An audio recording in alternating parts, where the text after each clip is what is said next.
പ്രിയ ഒരു കുലസ്ത്രീ രീതിയിലുള്ള ഗെയിമാണ് കളിച്ചത്. അപ്പൊ അതേ ഒരു ഗെയിം പ്ലാൻ ആണ് ലക്ഷ്മി നടത്തുന്നത് തോന്നിയിട്ടുണ്ട്. ലക്ഷ്മി ചേച്ചി അതേപോലെ ഒരു ആളാണ്, മനസ്സിലായി. കുലസ്ത്രീയാണെന്ന് പറയുന്നത് മനസ്സിലായില്ലേ.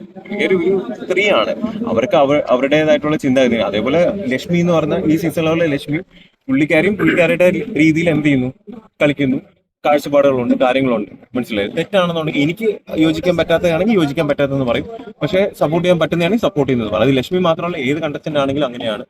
പിന്നെ എനിക്ക് പുറമേ കണ്ട ലക്ഷ്മി അല്ല അകത്ത്, മനസ്സിലായില്ലേ. കാരണം പുറമേ കണ്ട ലക്ഷ്മി എന്ന് പറഞ്ഞാൽ ഭയങ്കര സ്വീറ്റ് ആയിട്ടുള്ള, അല്ലെങ്കിൽ വളരെ നല്ല രീതിയിൽ സംസാരിക്കും, അധികം സംസാരിക്കുന്ന കാര്യങ്ങളൊക്കെ നല്ല രീതിയിൽ സംസാരിക്കുന്നതാണെന്ന് എനിക്ക് തോന്നി. പിന്നെ ഈ പറഞ്ഞ കണക്ക് പലരും ഈ ഫാമിലിനെയൊക്കെ ട്രാക്ക് ചെയ്യുന്ന രീതി കണ്ടു കണ്ടന്റ് ആക്കാൻ വേണ്ടി.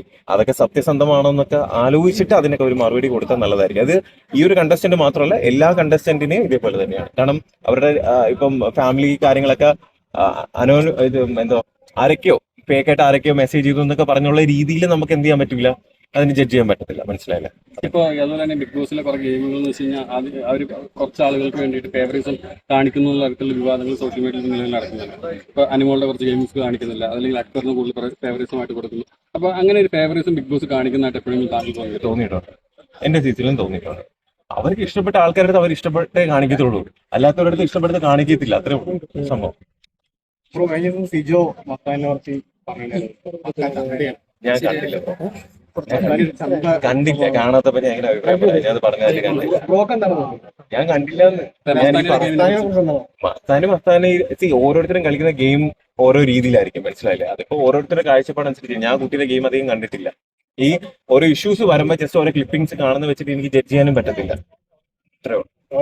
ഈ ഒരു കാര്യം വെച്ചിട്ടേ, ഈ ഒന്നിയില് ഈ പറഞ്ഞ പോലെ മസ്താനിനെ ബാറ്റച്ച് ചെയ്തു എന്നുള്ള രീതിയിൽ അത് കണ്ടന്റ് ഈ പറഞ്ഞ എപ്പിസോഡിൽ വരുന്നു, പക്ഷെ ആ ഒരു ഇൻസിഡന്റ് ആ ഒരു എപ്പിസോഡിൽ കാണിക്കുന്നില്ല. അതെന്താ സംഭവം?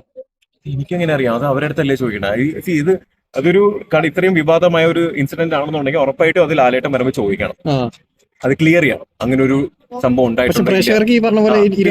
അങ്ങനെ ഇല്ലെങ്കിൽ എന്തുകൊണ്ട് മസ്താനി അങ്ങനെ പോയി സംസാരിച്ചു, ലക്ഷ്മിയുടെ അടുത്ത് പോയി അങ്ങനെ പറഞ്ഞു. കാരണം ലക്ഷ്മി ഇതേപോലെ സ്ത്രീകൾക്ക് വേണ്ടി നിൽക്കുന്ന ഒരാളാണെന്ന് മനസ്സിലാക്കിയിട്ടായിരിക്കും ചിലപ്പോൾ ലക്ഷ്മിയുടെ അടുത്ത് പോയിട്ട് ഇതേപോലെ എന്ത് ചെയ്തിട്ടുള്ള പറഞ്ഞു. അതൊക്കെ അവരുടെ ഗെയിമാണ്, മനസ്സിലായില്ലേ. അപ്പൊ ലക്ഷ്മി അത് ജസ്റ്റ് ഒന്ന് ശ്രദ്ധിച്ചിരുന്നെങ്കിൽ. എപ്പിസോഡിലും ബിഗ് ബോസ് അത് കാണിക്കുന്നില്ലേ? എന്റെ അടുത്ത് വെച്ചിട്ട് കാണിച്ചില്ലെങ്കിൽ ചോദിക്കും, വൈ ബിഗ് ബോസ് എന്തുകൊണ്ട് കാണിക്കുന്നില്ല? ഇപ്രാവശ്യം ബിഗ് ബോസിലെ ഒരുപാട് ഫിസിക്കൽ അസോൾട്ട് ആയിട്ടുള്ള ഒരുപാട് കാര്യങ്ങൾ നടന്നിട്ടുണ്ട്.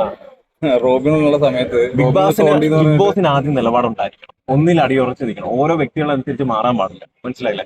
ഇതേപോലെ അതിന് ഏത് ബിഗ് ബോസ് എന്ന് പറഞ്ഞാലും ഏത് ചാനൽ എന്ന് പറഞ്ഞാലും എനിക്ക് പറയാനുള്ള കാര്യങ്ങൾ ഞാൻ പറയും, അത്രേ ഉള്ളൂ. അത് പണ്ട് എന്റെ നിലപാടിൽ ഞാൻ അടിയുറച്ച് ഇരുന്നുകൊണ്ടാണ് എനിക്ക് കുറെ ഇഷ്യൂസ് ഉണ്ടായത്. പക്ഷെ അത് ഫേസ് ചെയ്യാൻ റെഡിയാണ്. ഇതിപ്പോ പറഞ്ഞാൽ ബിഗ് ബോസ് നിങ്ങൾക്ക് തന്നെ, നിങ്ങൾ തന്നെ ചോദിക്കുന്നുണ്ടെങ്കിൽ നിങ്ങൾക്ക് തന്നെ ഫീൽ ചെയ്ത് ഓരോരുത്തർക്കും ഓരോ രീതിയിലാണ് അവരെന്ത് ചെയ്തിരിക്കുന്നത്, ഓരോ രീതിയിലാണ് അവര് ഫേവറേറ്റ് സയൻസ് കഴിക്കുന്നത്. അത് ചെയ്യാൻ പാടില്ല. ബിഗ് ബോസിനെതിരെ പറഞ്ഞ അവരുടെ കരിയർ നശിപ്പിക്കും, അത് ശ്രമിക്കും ഒബ്വിയസ്ലി. പിന്നെ ഒരു കോർപ്പറേറ്റ് ചാനലിന് അഗൻസ്റ്റ് ആയിട്ട് നിന്നാൽ, അല്ലെങ്കിൽ ഇതേപോലെ ഒരു വലിയ ചാനൽ ഒരു ഷോവിന് അഗൻസ്റ്റ് നിന്ന് കഴിഞ്ഞാൽ ഉറപ്പായിട്ടും കരിയറൊക്കെ നശിപ്പിക്കും. പിന്നെ അതൊക്കെ ഫേസ് ചെയ്ത് പുറത്തു വരാൻ പറ്റുന്ന ഒരാളാണെങ്കിൽ ഇതൊന്നും ഒരു കുഴപ്പമില്ല, പുല്ലുവില കളിക്കും. കാരണം ഇതൊക്കെ വേണം. നമ്മളെ എതിരാളികൾ വലുതാകുമ്പോഴല്ലേ നമ്മൾ എന്തെങ്കിലുമൊക്കെ ചെയ്യുന്നതായിട്ട് നമുക്ക് എന്റെ ലൈഫിൽ അഫക്ട് ചെയ്തിട്ടുണ്ട്. പക്ഷെ അതൊക്കെ ഞാൻ ഓവർകം ചെയ്ത് വരുന്നുണ്ട്. ഇനിയും വരും. ഇനിയും ചിലപ്പോൾ ഇതിനെക്കാട്ടും വലിയ ആൾക്കാർക്കായിരിക്കും ചിലപ്പോൾ വരുന്നത്. ഞാൻ ഇപ്പൊ ഒരു ബ്രേക്ക് എടുത്തിരിക്കുക, വരും, തിരിച്ചു വരും. എനിക്ക് അഗൻസ്റ്റ് ആയിട്ട് ഒരുപാട് പേര് ഒരുപാട് കാര്യങ്ങൾ ചെയ്തിട്ടുണ്ടായിരുന്നു, പ്ലാൻഡ് ആയിട്ട് ചെയ്തിട്ടുണ്ടായിരുന്നു. അതെല്ലാം എനിക്കറിയാം, എല്ലാം എനിക്കറിയാം. അതെല്ലാം വരും, തിരിച്ചു വരും. ഈ ജിസയില് ഹിന്ദി ബിഗ് ബോസ് കേൾക്കുന്ന മലയാളത്തിലൊന്നും. അയ്യോ, എനിക്ക് ബിഗ് ബോസ് ഞാൻ ഇനി നോക്കുന്നില്ല ബ്രോ. ബിഗ് ബോസ് ഞാൻ നോക്കുന്നില്ല. ഓക്കെ, നല്ല തമ്മിലുണ്ട്, നല്ല കുട്ടികളെ ഞാൻ നോക്കും. അടുത്ത പ്രാവശ്യം എന്നിട്ടേ കണ്ടന്റ് വരും.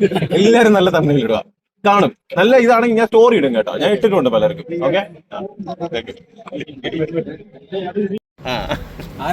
പറയൂല. സർപ്രൈസാ, പറയൂല. ഞാൻ പറയൂല.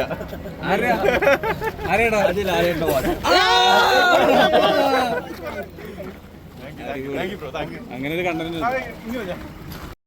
ക്ലോസ് ഫ്രണ്ട് ആയിട്ടുള്ള അബിൽ ബ്രോ ആണ്. നിങ്ങൾ വിചാരിച്ച പുള്ളിയൊന്നും അല്ല. പറകിൽ കുറെ കാര്യങ്ങളൊക്കെ നടക്കുന്നുണ്ട്. ഒന്ന് നോക്കി വെച്ചാൽ. ഓക്കെ, എന്താണ് സംഭവം? അതാണ്. ഓക്കെ.